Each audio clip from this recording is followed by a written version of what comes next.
درباره شخصانی که یا خواهرانی که زیاد همین سوال می آید که من دانشگاه رو به خاطر حجابم ترک کردم یا می خواهم ترک کنم، یا استادان دانشگاه.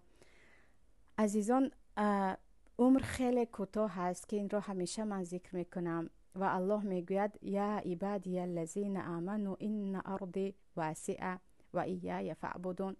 ای بنده هایی که به من ایمان آوردید، ای بنده های مؤمن من، زمین من وسیع هست، مرا تنها عبادت کنید.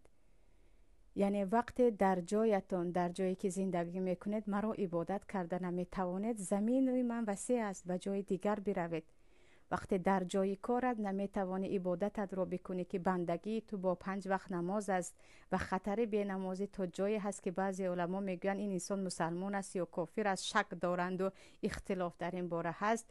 نباید یک نفر مسلمان در همون جایی که کار میکند و سبب ترک نماز او میشود در آن کارش بماند، حتما باید آن کار رو ترک کند. و حدیث پیامبر است که من ترک شیئا لله او وضع الله خیرا منه. وقتی که کسی چیزی را به خاطر الله ترک میکند، الله بهتر از آن را نصیب میکند. به خاطر الله تدریس و تحصیل را در همه کشورها می شود. شاید حاضر نه بدتر با خیلی زیاد خواهرانی که از ترکیه هستند، شناس هستم، الک سن سالشان بالا است، از 50 بالا، که میگویند ما به خاطر حجابمان ترک دانشگاه کردیم، اما پس از 10 سال به ما نصیب شد که ما دوباره دانشگاه خوانیم، بالاترین جایها نصیبمون شود.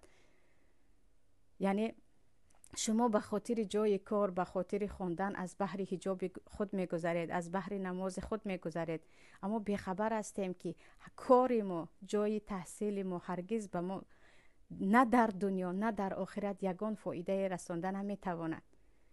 حدیث در ترمذی هست هر کسی که به خاطر رضایت الله، اگرچه مردم به غضب آیند هم، کار را ترک کند، پروردگار کار میکند که مردم به او غضب نمی کنند و مردم اصلا به او ضرر نمی رسانند.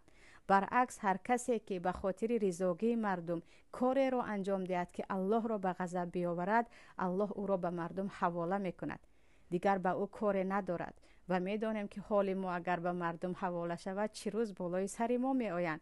امروز وقتی ما پیشروی داریم، اکثریت مردم کفکوبی میزنند. فردا اگر یک پایتان لغزید، یکی غلطی دید، میبینید که شاید 1 نفر یا 2 نفر دیگر از اهل بیت شروع کرده تا دیگر و دیگرها میگویند خیلی خوب شد، جزایت بود، نباید این گونه میکردی.